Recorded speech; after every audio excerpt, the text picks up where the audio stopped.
Welcome to Talkkcade, a podcast based on reviewing WWF, ECW, and WCW content on a week-by-week basis from a first-time viewer's perspective. I'm AdvyDeven, first-time 90s wrestling viewer and co-founder of WatchaMania. We are currently in the week of May 9th to May 14th of 1994, starting with WWF Monday Night Raw. Now, before we get started, I must ask that you subscribe to the channel so that more eyes can see us, and to drop a like or even a comment really show YouTube that you enjoyed the video. Very much appreciate it. So with that being said, let's get into it. So we lead in with them sweet Raw sirens showing us Earthquake's promo from the end of last week challenging Yokozuna. We get the Raw intro, banging intro as always, and are officially welcomed by Vince recapping the Earthquake Yokozuna situation. Randy Savage's gear is fire once more. We get some watermelon colors for the theme, and I dug it. I believe they're once again in Vermont, looks like the same venue. Randy and Vince run down the card and send us to the ring for what was a good opener between Razor Ramon and Kwang. As Razor was making his way to the ring, now with Pyro over the ring, all fancy like, Vince mentions that he should most definitely get another shot at Diesel's Intercontinental Championship at some point during the WrestleMania Revenge Tour, but must focus on Kwang tonight. During Kwang's entrance, Randy Savage really puts over the threat that is Kwang, mentioning that he took WWF champion Bret Hart to the limit just 3 weeks ago here on Raw. Also mentioned that he was tough in the streets of Miami, speaking the SoFlo boys language. Vince continues to put over the danger of Kwang's in-ring style, which Bret Hart himself really struggled to figure out. After a quick feeling out where Ramon really controls Kwang through his arm, Kwang gets a good slap to wake him up for daring to try to fight out. And there's a bit where Kwang gets sent to the outside and is knocked down by Razor several times as Kwang tries to get back in, till he turns it around with a snapshot. We get another bit where Kwang uses the mist to taunt instead of winning with it. Are you mad, man? Kwang eventually gets reversed, taking Razor from corner to corner, and Razor gets control once again through working that left arm. Kwang at one point hits a spinning wheel kick, to which Randy Savage refers to as a roundhouse foot. I thought that was kind of funny.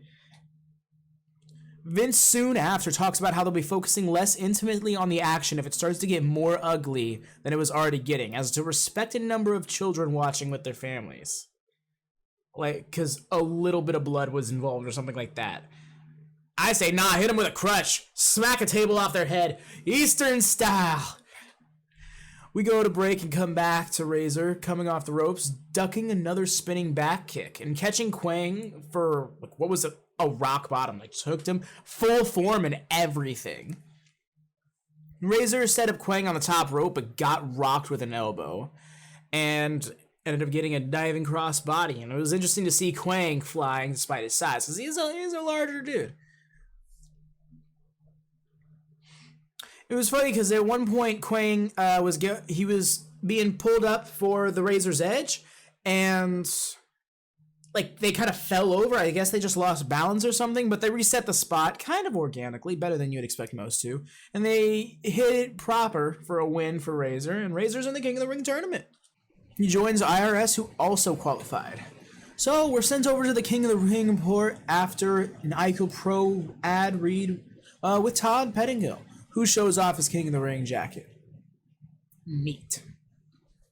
Todd congratulates Razor and announces another qualifier match for Raw next week between Sparky and Bam Bam Bigelow. Also, Roddy Piper is returning. We get Roddy Piper versus Jerry Lawler confirmed for King of the Ring. And we get a video from Roddy Piper from the set of Tough and Deadly. There's this weird bit where he gets this static and cut to the next shot between each bit of dialogue. Not quite sure what he was going for there. He says there's no such thing as a king. We're all humans, we all eat, we all poop. Says that there are folks that want someone to be a king. Says that there are some folks that want someone to be a king. He cites Elvis Presley. Says that he was just a nice guy with a bunch of talent, but he wasn't really a king. Roddy says he's going to be honest with Jerry Lawler. He's gotten tired of people asking him about Lawler's snot-nosed comments. Bottom line, He's got nothing to prove. He then brings up how Lawler called a bunch of sick kids brats just to get Roddy to fight him. Roddy says fine, that one more time he'll fight. Only if the winnings go to the hospital for sick kids, he says. And then it gets real intense, asking Jerry if he knows, asking if Jerry knows or understands why folks avoid him. Because he doesn't take dives, he doesn't do windows, he doesn't retreat, and he doesn't surrender. Jerry crossed the bottom line, and Roddy welcomes Jerry to his world. Promos in the 90s are weird. We come back from a break with Crush on his way to the ring, accompanied by Mr. Fuji. Savage puts over how much of a monster Crush is as his opponent. Raymond Roy is introduced. Crush had a match. It was a thing. This match barely started before Crush brushed off Roy to talk to Fuji. Raymond meets him in kind with a dropkick from behind and a roll-up for a 2 count, but Crush kicked out and shuts him down with a stiff thrust kick.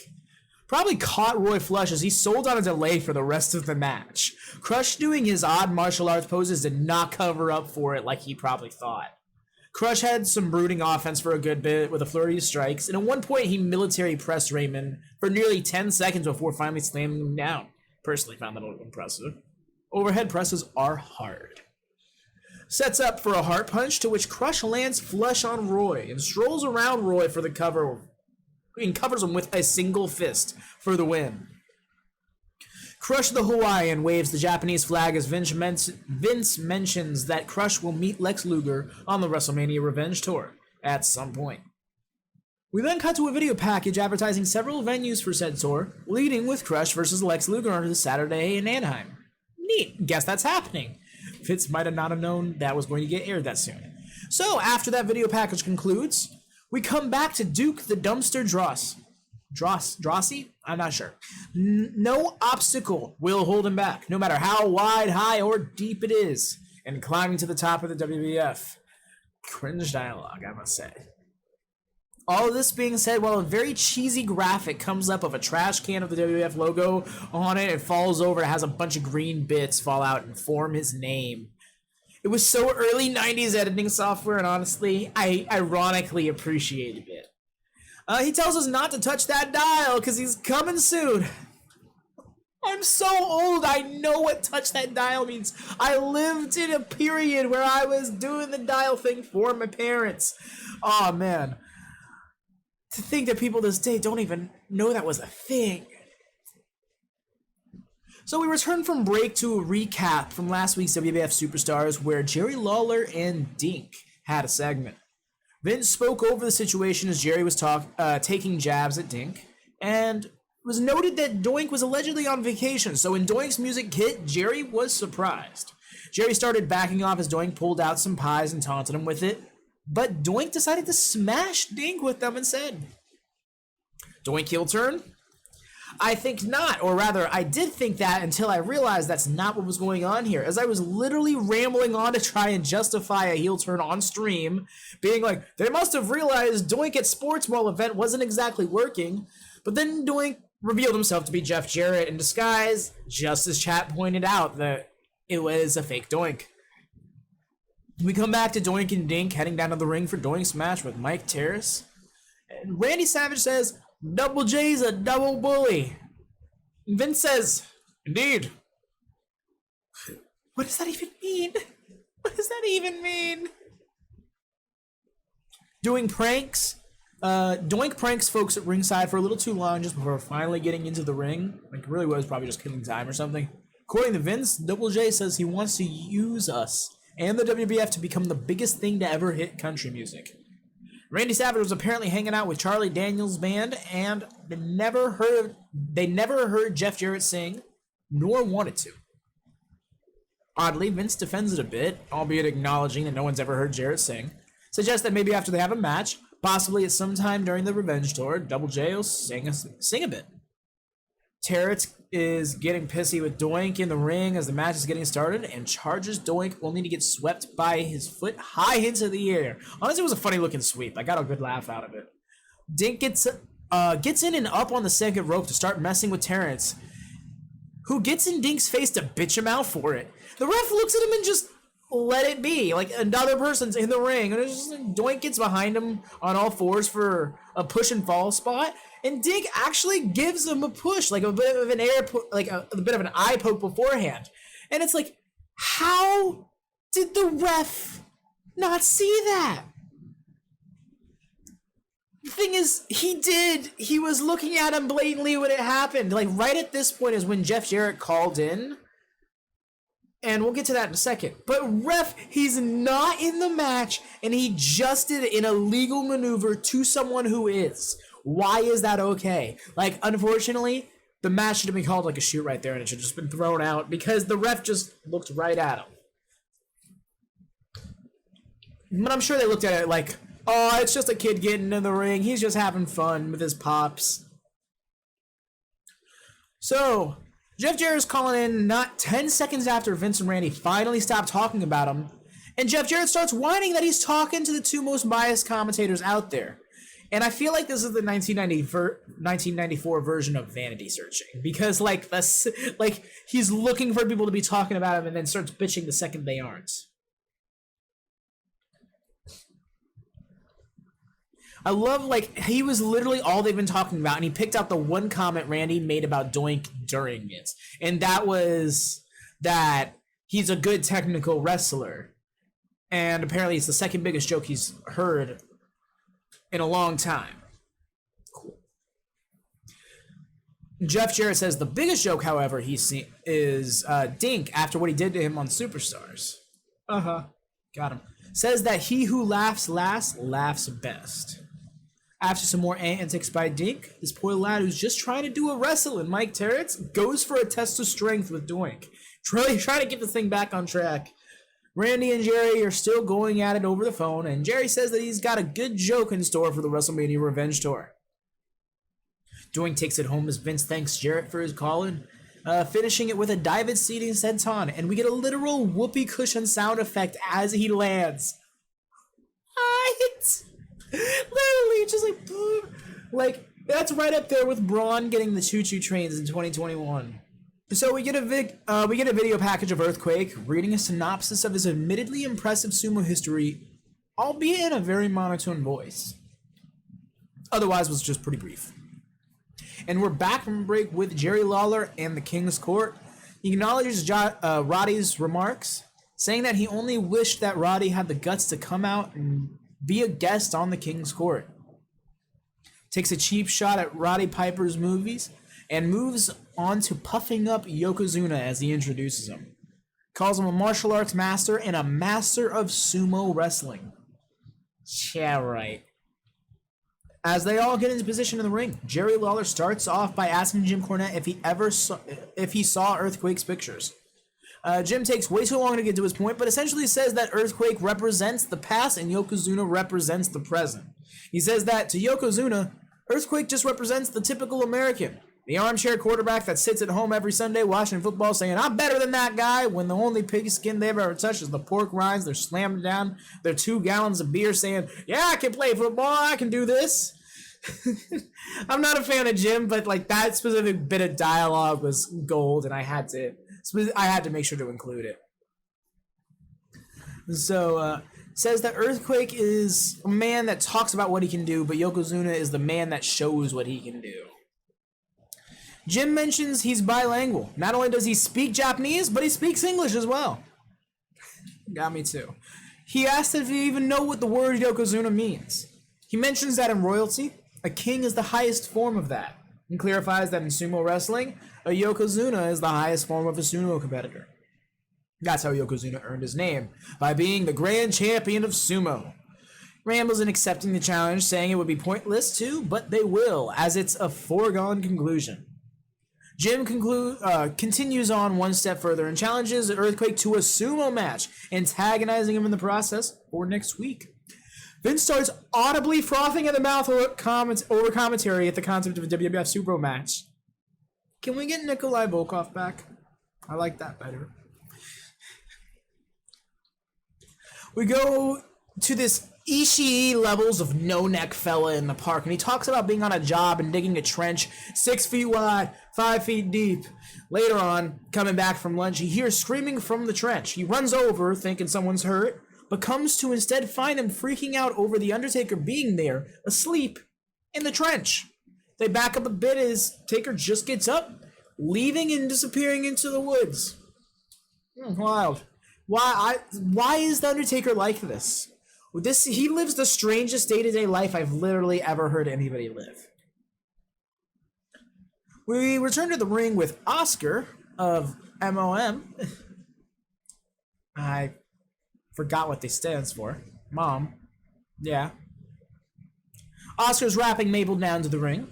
We get an announcement for Mable versus Pierre to qualify for the Ring of the King tournament. The King of the Ring tournament, with the winner facing IRS. We're reminded by Vince what happened to Mabel's partner, Mo, at the hands of Owen Hart, just as Mike Bell in the ring gets the jump on Mable as the bell dings. I was going to say kicks off. I don't know why. Fires off a few strikes, but Mable eats them and quite literally starts chopping Bell down to size. Randy Savage mentions that Earthquake has unofficially accepted the Sumo Challenge for next week, and Vince laments that Jerry Lawler was beaten to the punch in terms of getting that scoop. Nice high vertical suplex and a leg drop from Mable as he stalks Bell in between offense. Sends Bell off the ropes and takes him down with a rebound side slam, and we're sent to break as we're being told we're waiting on King with Earthquake. That's right, the rebound side slam won. I just didn't type that in my notes as I was reading them verbatim. But yeah, one with a rebound side slam. It was neat.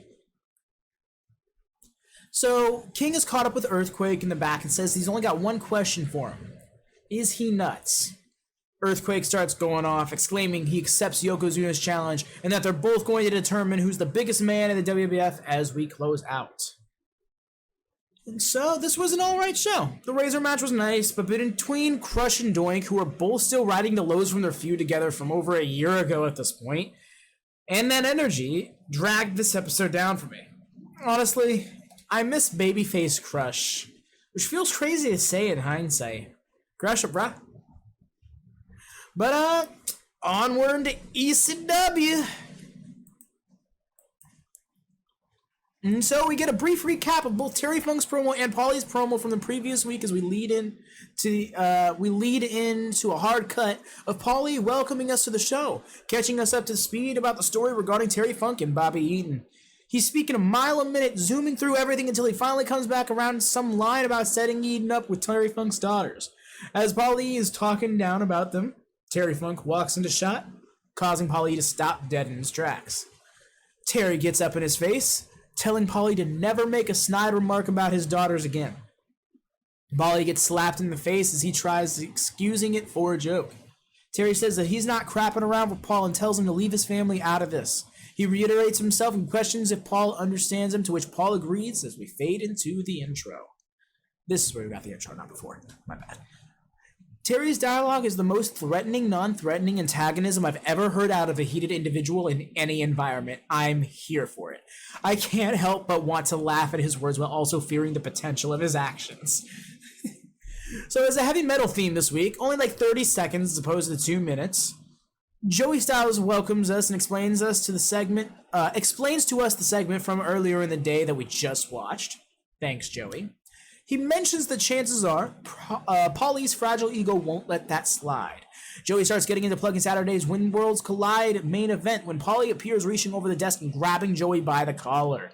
Paulie is screaming, asking if he knows his name. Says nobody but nobody has ever done something like that to him. Clarifies that in Japan, Terry Funk tried to break Sabu's arm, tried to take him out of the match on Saturday. Clarifies that both Sabu and Bobby Eaton will be there at 100%. If Terry Funk wants to play that kind of game, with how far Paulie's technicals reach, he too can play that kind of game. Paulie says the Styles better tell Funk that he should be in fear of his own life. Paulie starts to get off, but springs back on Joey asking if he thinks this is funny, despite Joey having done nothing. Joey Styles denies that, instead saying he thinks all hell is broken loose and then this whole thing has gotten out of hand. Paulie says that this Saturday everyone will go way too far, especially the Dangerous Alliance, and finally heads off. Joey plugs When Worlds Collide, taking us back to when Sabu first came into ECW. He says that it all started when Paulie and Sabu signed on for a Dream Partner tag team match. We cut to Paulie in the ring with Todd Gordon at the time, when Paulie picked Road Warrior Hawk as Sabu's partner. We're shown a point where the ante was upped, as at one point, Paulie double-crossed Shane Douglas to bring his first ECW title reign to an end at the hands of Sabu. Funk, who was already ECW TV champion, agreed to put up both belts on the line and said Dream Partner tag team match. Not sure how that worked, honestly. We didn't start watching ECW until the start of '94. But anyways, Sabu ended up taking home both titles via roll-up. However, Sabu put the ECW heavyweight title on the line against Funk again the night after Christmas, to which Shane Douglas cost Sabu by setting up Terry to win the match. This led to the night the line was crossed, where they had a three-way match which was fought to a 1-hour time limit draw. Eventually, this led to the night of the April 19th episode where Funk wrestled Sabu, only to be cost the match by Bobby Eaton, with the save being made by investigator detective enforcer Arn Anderson. We now cut back to present day with Terry Funk and Arn Anderson, who got a whole Funky Hat Friday gimmick going on. Arn has a magazine in his hand with the original Dangerous Alliance on the cover. Says all he has talked about and hears about are used-to-bes, and that they don't count anymore. Says that Paul has to understand something. Arn knows that Sabu is a kamikaze. Talks about the literal science of top rope offense, saying it's all good if Sabu can hit it, but questions if you look at Terry and Arn's faces and can't tell they taken 2x4s in between the eyes. I guess that means that they're too tough for top rope offense. I'm not sure. Goes on to say that the escalation time is over. He says that the smack in the face that Paulie took is only the beginning. He says that he and Eaton will go back, and that in Philly, time to quit talking. Well, that go way back in that in time. That in Philly, time to quit talking. Sorry. It is very late at the time of this recording. Arn finishes by saying they'll be lenient with the rules, but if they think that will benefit them, they're sorely mistaken. Then passes it to Terry Funk. Terry questions what you could do to him that hadn't been done before. He brings up how much injury he's dealt with. Between 5 operations on his right knee, 2 on his left one, a broken back, herniated discs, knocked down eyes, over 300 stitches in the face. What can Paulie's people do to him that hasn't been done before? Tell you something counter is up to 1. Just realized there wasn't one on Raw, at least not one I caught. Terry brings it back around to his family, saying that Paulie brought his family into it, so Terry is going to do a few things to him that hadn't been done before. Terry says that's a promise. Reiterates that you can take any body part of his, but he's got a whole lot of heart, and he loves his family very much, so leave him alone. He had a big sweet smile on his face when he did it too. Rambling and off kilter as always, but I get the impression that Terry Funk is a real sweetheart. Arn says that, presumably to Paulie, not to show up in Philly. That the life he saves might be his own. Arn does a whole cutthroat bit, sound effect and all, to close out the promo. These two lads are very different vibe-wise, but they still make a good pairing. Well, kind of, in a way.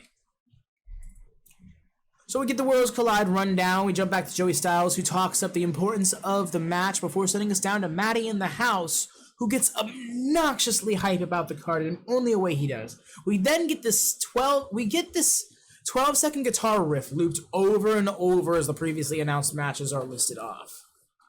We then get Matty in the house blowing his load over a newly signed 8-man elimination tag team match. JT Smith, Bruise Brothers, and Road Warrior Hawk versus Mr. Hughes, Public Enemy, and Shane Douglas. Matty in the house mentions how Hawk wants to get his hands on Shane and throws it to a custom Mr. Hughes music video over Roughneck by MC Light. No, really, the song has been stuck in my head all day. Got a roughneck, gotta get a roughneck. Anyways, it's the full song, like the full 3.5-minute video. It's excessive. We come back to Matty in the house trying to pin down the web of conflict between all 8 competitors and is barely keeping up with himself. Smoke another one. Comes back around to the April 16th show, April 19th edition of ECW Hardcore TV, when the human cage match occurred, and decides that we'll just watch the match. There, I suppose, it's kind of like Sandman and Cairo versus last week. Sandman versus Cairo from last week. Essentially, they do these big shows live, and give us the results immediately and what it could mean for the narrative. In the following weeks, as the story progresses, they show us the matches in full as part of the recap / furthering of the story. It's an odd way of doing it, but for the sake of selling tickets, it makes a lot of sense. It's very hard to follow sometimes, but Jesse warned us about it as we got into ECW at the top of 94, and it really helped us get a grasp on it, at least myself, especially with Talkkcade. So we cut to the start of Public Enemy vs. Bruise Brothers in a human cage match, and pretty much every notable member of the ECW card up and down the roster is ringside, save for Sabu. This was a match. Started off with Johnny getting up in whichever brother's face, talking some shit, and then gets beat up for a good bit. Classic lumberjack spots of throw out, get beat up, get thrown back in, but from the face side. Then again, the face side has Kevin, Sullivan, and Tasmaniac on it, and we know how wild they get on the outside. Anyways, Bruise Bro number whichever decided he wasn't in control enough of the match despite having gotten literally all of the offense in this opening bit, and like the babyface he is, he and his Nazi tattoo went over and got a chair. Johnny was busted open like a minute into it. The champs got treated like bad company in this match. That being said, when Johnny got thrown out the third time, this time on the heel side, we had folks like Sandman, Pitbull, and Mr. Hughes allow him some respite before kindly putting him back in, with no strikes landed. Rock finally gets fed up about 6 minutes in, because he hasn't been allowed to play yet, and he comes in with a more steel chair-like chair and starts getting some offense for his team. Rock and Bruise Brother number other ones spill out to the far side of the crowd, but the human cage slowly gets both men back into the ring over a few moments. I appreciate them doing something like that, as it's usually not that deep into the crowd. They probably thought that was a cool moment. I mainly say that because I'm trying to excuse the god-awful hard cam work they had to do to keep it in the shot.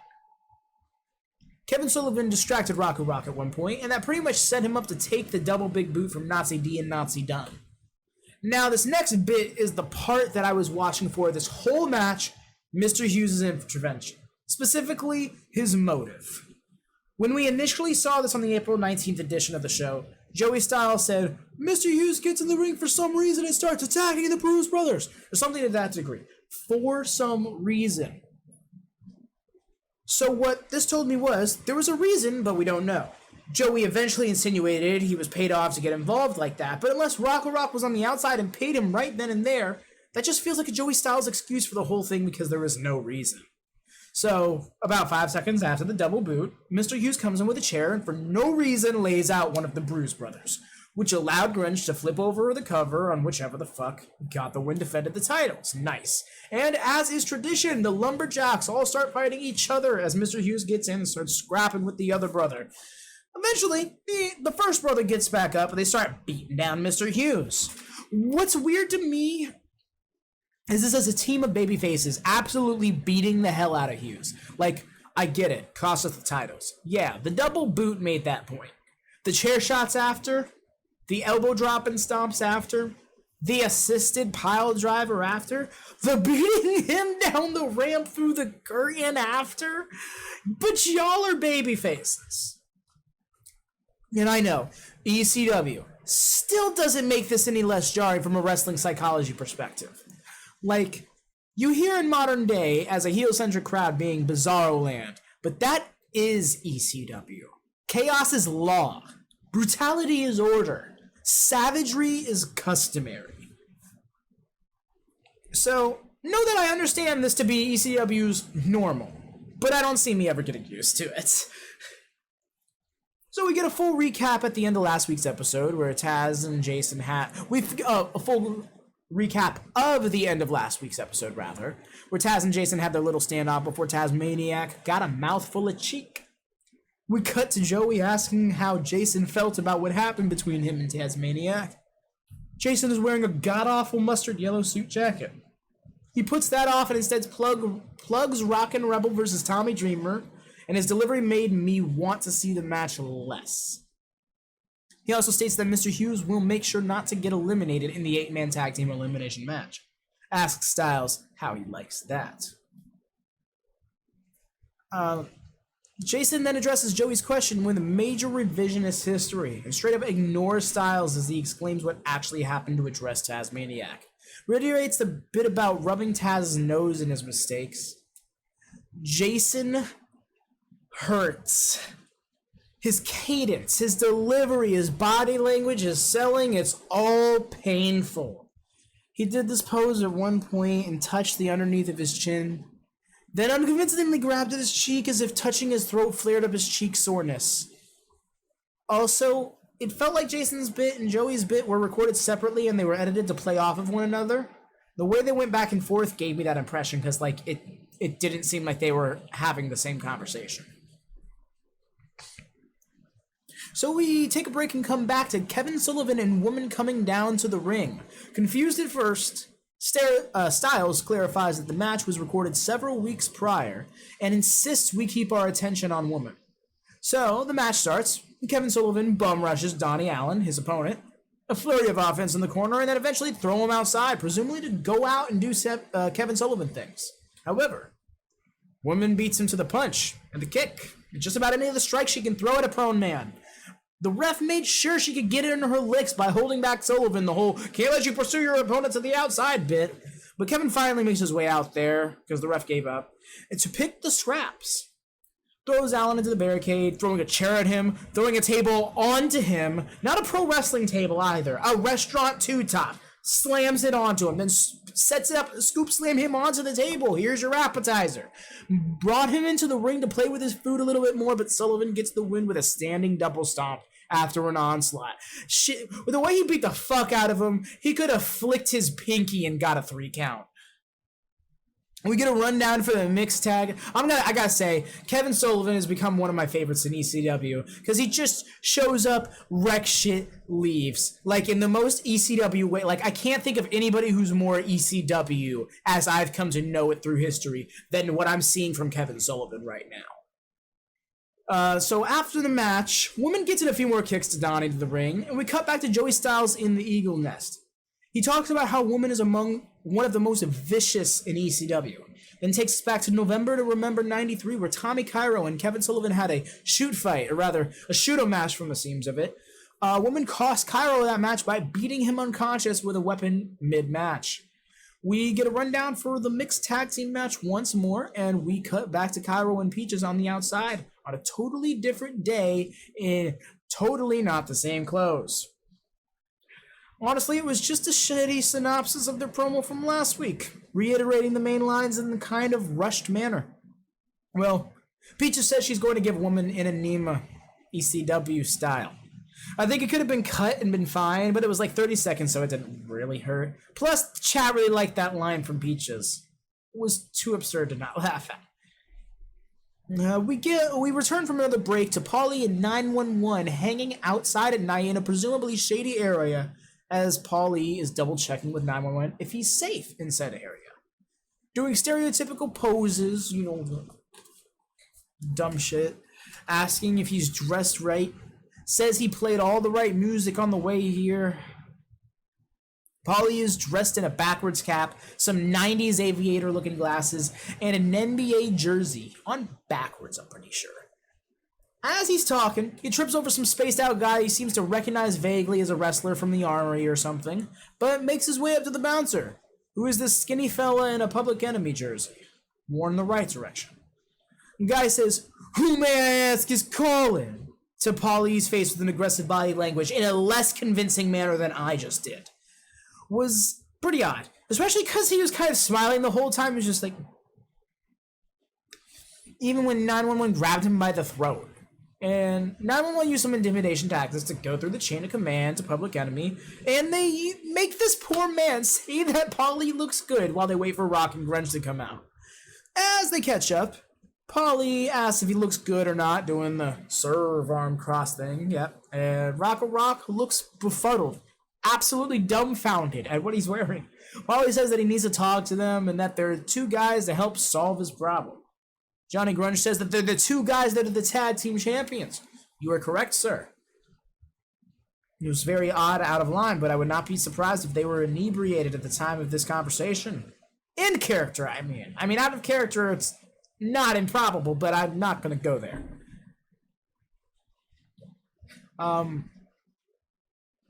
Paulie says that's why he came to them, and that 911 told him that Public Enemy are willing to stoop to those depths to get the job done.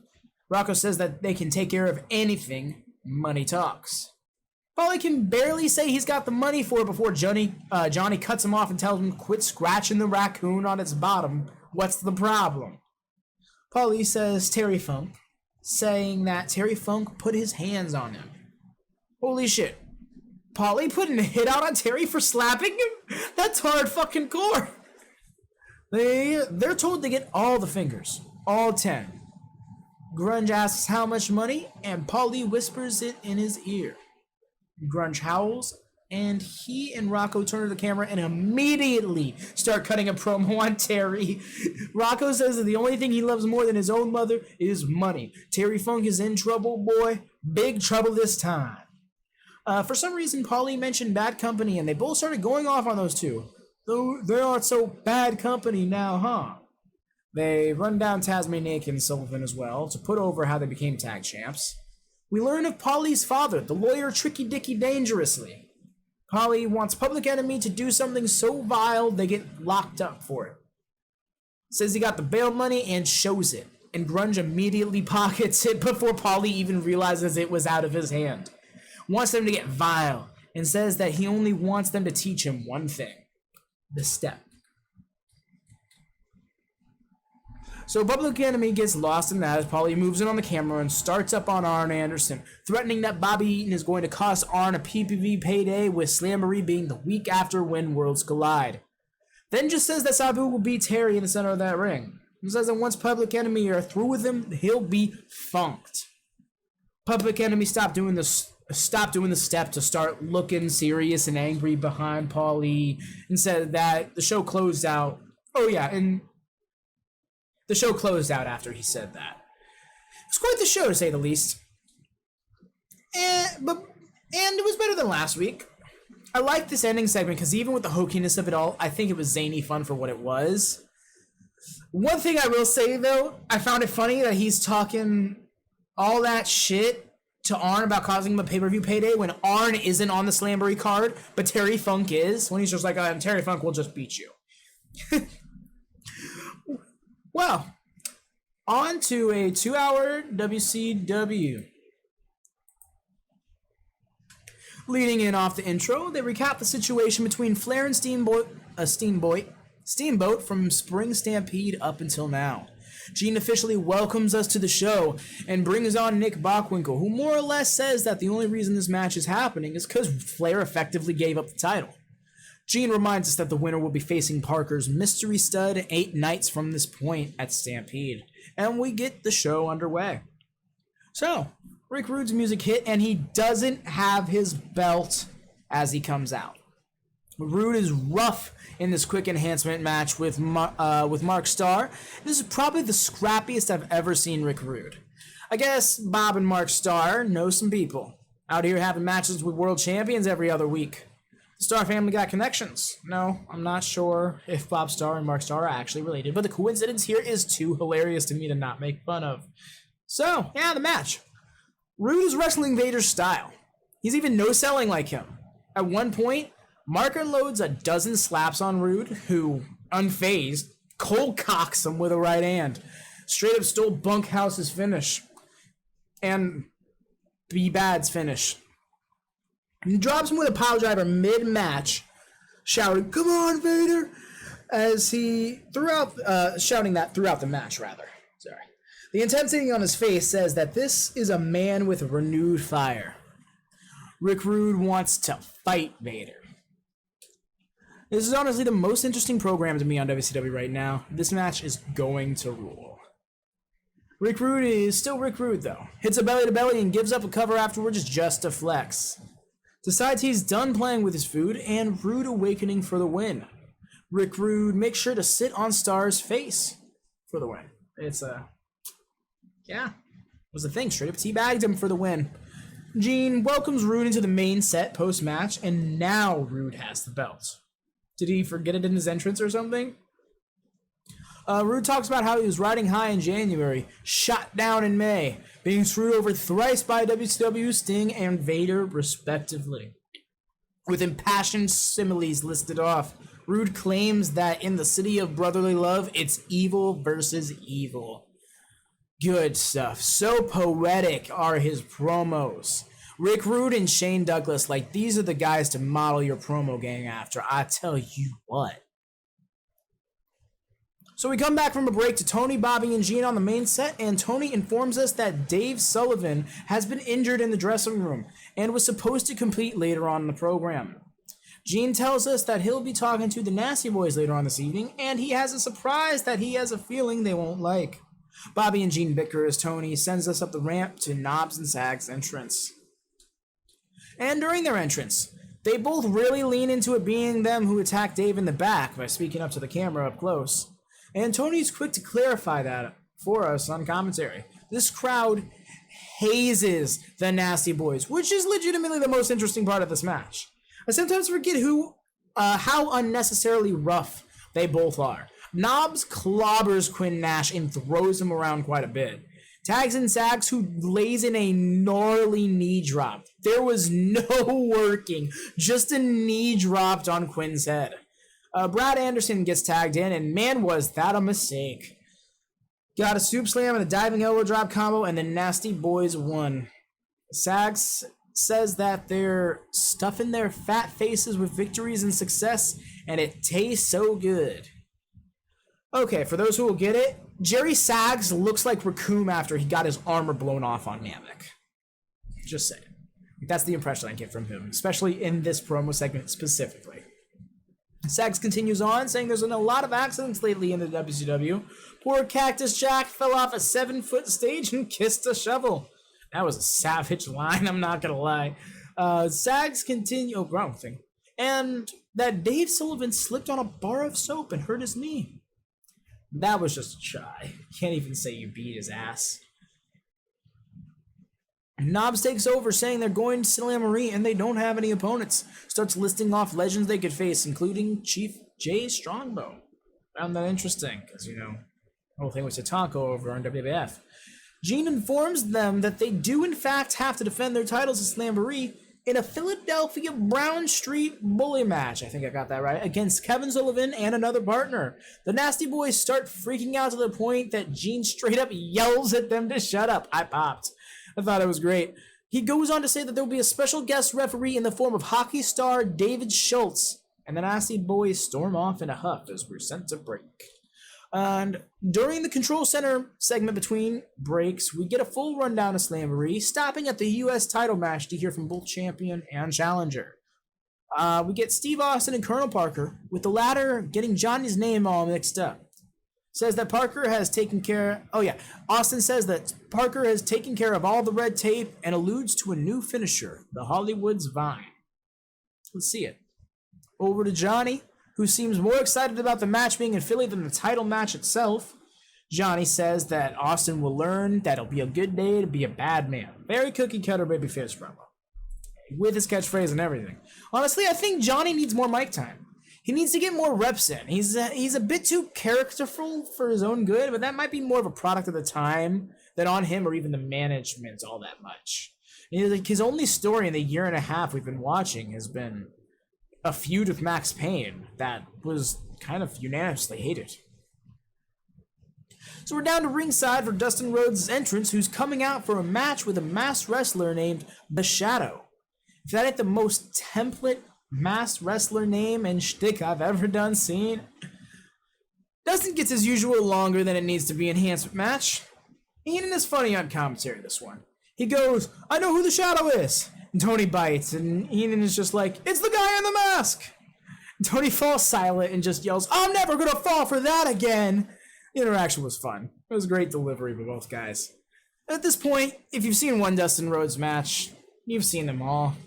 He's a technical brawler in ring, but he's not significantly notable in either style. It's been a running gag for us since pretty much the beginning of Retro WatchaMania. It's the Dustin Rhodes match. find something else to do because this part of the show is guaranteed to not hold you up. Honestly, I feel bad saying that, as modern day, Dustin is awesome.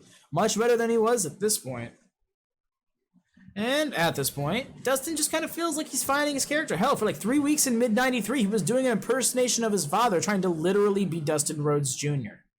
I mainly say all this because work the left arm, get worked a bit, hit a bulldog, and win isn't something I can say in more words than that, over and over, without just wasting my breath.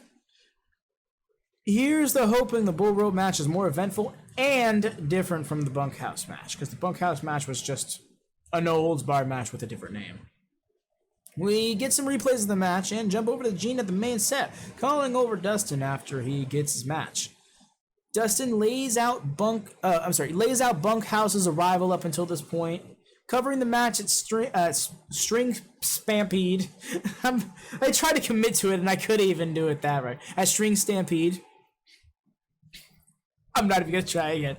And last week's match against Steve Austin. Says that it all leads to Slamboree. Explains that Colonel Parker and Bunkhouse Buck are scared of what's to come, and that's all she wrote for Colonel Parker. Really starts to feel like the main force to be reckoned with here in WCW is Colonel Parker's Big Stud stable. I get the impression that's been the idea for months now, but it's only starting to feel like that for me at this point. Still, interested to see the landscape of WCW after Slamboree. Gene plugs the pay-per-view again and sends us to break. We come back from break for a match between the Patriot and big guy Tony Zane, and you can guess who won. Tony Zane took it home in a squash. It wasn't even close. Nah, it was the Patriot. Now, here's my thing. The Patriot confuses me as I get blurry. He worked for 4 or 5 matches here on Saturday Night now, and aside from the 2-match angle with the Terrace, I don't understand his motive or his character. Mind you, that match made no sense with the Terrorist. Tony asked Bobby if he knew who the Patriot was. He confirmed he did, saying it was the man in the mask. Ha! Got him again! In the same show! Never fall for it again, huh? Anyways, yeah, this fairly ordinary match between the two. A competitive one at that. Notably, I see the Patriot getting a bit gritty with Zane despite the babyface run here. I'm sorry. I see the Patriot getting a bit gritty with Zane despite being the babyface here. The crowd seems to be into him though, so I guess whatever he's doing is working. He takes home a win with the full Nelson Slam. Nice. After some replays, we move over to Gene and Larry Zbyszko on the main set. Gene cheekily says that last week, you really dressed down Lord Regal. Larry says that it's been giving him a very big problem. He goes on to say that a little over 200 years ago, General Cornwallis stepped into the ring with George Washington. Apparently, George submitted him in the abdominal stretch and sent Corn all the way back to England. Definitely sounds like revisionist history to me. But babyface, patriotism, yay. Goes on to explain that after that victory, America arose to be the best ever of all the times, and with the power of pride of America on his side, he happily accepts the challenge from Regal. Larry cut a great promo, but it was a bit too patriotic for me. This feud has done his damnedest to make me not care for it, but I refuse to not look forward to this match these two will have. I just know it'll be awesome. So we're back at the main set with Gene, who brings Sherry onto the set to discuss her quest to find the perfect man. Sherry exclaims that he must be the perfect man, or she's going to give him a lobotomy with her high heels. Okay. Sherry says that it doesn't matter how long it takes, but he needs to be able to put gold on her neck, gold on her hands, and anywhere else she wants him to. Starting to wonder how much of this is part of Shane's plan. Gene sends us down to the ring for the next match. And I say that sarcastically, by the way. This isn't really feeling like it's tying into Shane Douglas's thing anymore. The last time we saw him was that promo with Sherry on ECW. So out comes Tex and Shanghai, who are looking like they're about to take Kevin Sullivan in a 2-on-1 match. And right off the bat, they try jumping Kevin as he's getting in the ring, but Kevin starts beating the piss out of both of them. I love this. I'm glad that if anyone was going to be their ECW self in WCW, it was Kevin Sullivan. He's just the wrecker of shit. Even when the numbers start to get to be too much, he turns it around and throws them both over the top. Nasty Boys run in and beat him down from behind just then, and lay it on rough. They pound and stomp him for a bit, and Sax climbs the rope for an assisted pile driver, but just then, Cactus Jack makes the save with a chair to take Sags off the top rope. Cactus Jack and Kevin Sullivan fight off the Nasty Boys, and bump shoulders in the ring until it becomes clear Cactus is the new partner. We jump over to Gene on the main set, who looks to get a word in with Kevin and Cactus. Kevin Sullivan tells us that the Nasty Boys jumped Dave in the dressing room and messed up his leg. They tried to get him too, so they don't have to defend those titles against him in Philadelphia, but to no avail. Cactus makes his way into the shot as Kevin reminds Gene that he told Gene he was there in WCW for two reasons. The Nasty Boys and Cactus Jack as he jabs Jack in the chest. He says that Cactus Jack left his brother stranded, that he sent Dave here to WCW and Jack didn't take care of him. Cactus stands up for himself, however, saying that Kevin may have slapped Jack and Dave around at some point, but he needs to put his hand away before one of them gets hurt. Kevin barks back, but Jack exclaimed that he's no babysitter. He says that as much as he hates Kevin's guts, he can't help but feel like they belong together in Philadelphia. Aw, I ship Jack Kevin. Oh, that doesn't work. But now I want to see Kevin Sullivan and Cactus Jack in TH2's gear. I think that'd be hilarious. Jack says there'll be like 2 peas in a pod, 2 nuts in a shell. Y'all are a pair of nuts, all right. Kevin says that one thing Cactus is low, devious, and no good. Those were 3 things, but also kind of one thing. Says that Cactus isn't a liar, and says Philadelphia, it'll be hardcore and one time only. Tell you something counter is up to 2. A light week. Cactus Jack and Kevin Sullivan get stuck in a loop of bang bang and laugh laugh as Gene sends us to break. And that was the first hour of the broadcast. We return to Ricky Steamboat's entrance as it's main event time. Yep. This bad boy gets a freaking hour because of course they needed a Broadway. As they start off with a slow feeling out process, Tony makes the point that a long match wouldn't favor the winner of this match, given that they have to face Parker's Mystery Man 8 nights out. They go hold for hold, kind of demonstrating their strengths, but Ricky is keen to stay patient with Flair and catches up to him. Notably, Ricky Steamboat controls the pace in the first portion of this match, slowed it down when Flair tried to speed it up, and sped it up when Flair tried to slow it down. Flair finally gets under Ricky's skin just enough to slap him, and doing so over and over as Parker makes his way out to ringside. The storytelling in Bobby Heenan's favor for Rick has been making this clear enough for weeks, but it looks like the match is where Rick really starts to heal it up. We get the begging spot as well as him fleeing to the outside to get some distance, it works. He gets put back in the ring, and just as Ricky once again took the pace, Flair gets him with a cheap gut punch that finally gets him control with his methodical offense. Flair starts dragging out the match in between flurries of strikes on a cornered Steamboat, which starts to get some heat from the crowd as he ramps the aggression up. We took a break and returned to Flair throwing Ricky out of the ring by his hair. Well, that escalated while we were away. Flair gets some good heat by going outside and taking down Steamboat while the crowd starts to chant for him. Does something back in the ring that I really liked and want to see more of wrestling. A head hook and a leg hook, and keeps rolling him back into the pin every single time Steamboat kicks out. Did it 5 times, but it's so smart to gas your opponent out like that. It's like actual wrestling technique. Ricky started to fire up, but as soon as he started to rally the crowd while mounting Flair in the corner, down into an atomic drop. Just like Arn did last week with Brad. Coincidence, I know, but I still found that neat. Flair gets us back down to the mat and goes for a few more of those repeat pins, this time with rope leverage. As the crowd gets more and more ruckus about it, he yells at them to shut up. Ricky got him for a moment, but Flair kept taking the match back as his increasingly heelish antics kept catching up with Steamboat. Being over 15-20 minutes deep in, we started to get to the point where Flair was trying to put out Ricky with several holds. There's one instance where we do the arm spot. It fell all 3 times, but Steamboat started freaking out and then grabbed the ref's leg. The ref does not call it. I know he wasn't supposed to, but like, damn. It should have been over. Ricky finally flies to the outside when he had control of the match and gets popped in the gut again. But he gets a suplex on Flair to the outside, which Flair really sells. Funny enough, the first one to go for a leg is Ricky. Commentary makes a good point that Ricky is smart to take away Flair's legs given the figure 4. Speaking of, Ricky slaps said figure 4 on Flair. It was a 2 good minutes of the match right there between dragging punches and even ref kicking Flair's hand off the rope. Come on, is this ref in Steamboat's pocket? Steamboat misses a top rope splash as we come back from the break and notably takes a hard fall on his knee.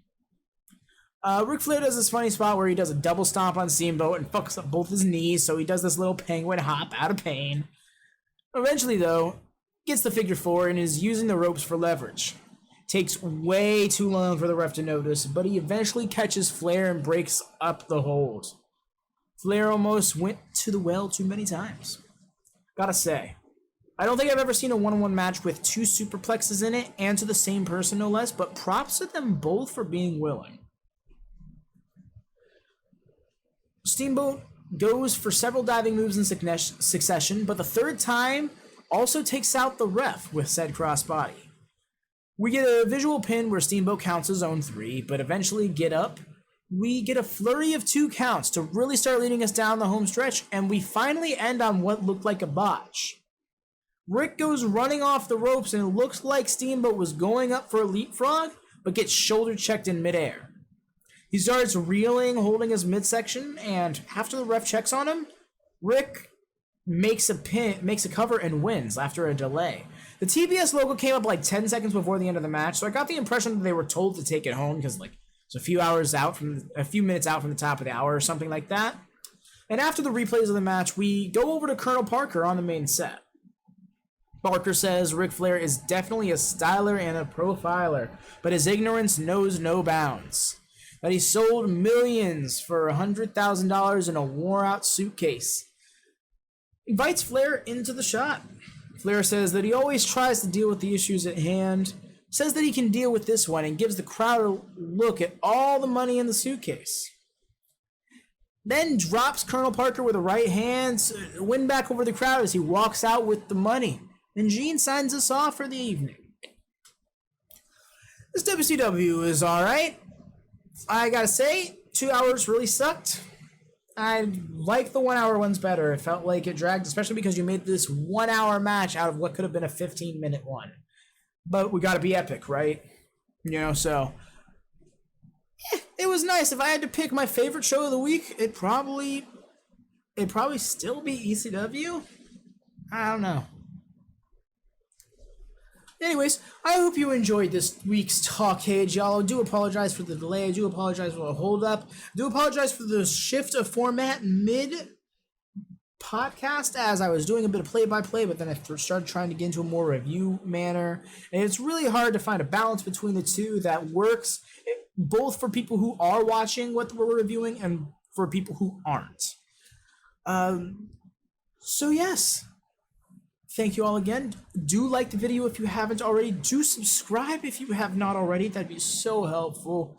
And do join us Saturday for ECW Win Worlds Collide watch along at twitch.tv/AdvyDeven. Join us later on that evening for a live watch party of 2023 Royal Rumble over on the Discord. The link is in the description below. And do join us Sunday for some more Retro WatchaMania of another full cycle. Yes, next week's Talkkcade will be covering 4 shows. No, I'm not sure how I'm going to get it out on time. But yeah, this is my life, and I chose this. So, thank you once more for joining me. Do see y'all next time. Take care. Peace.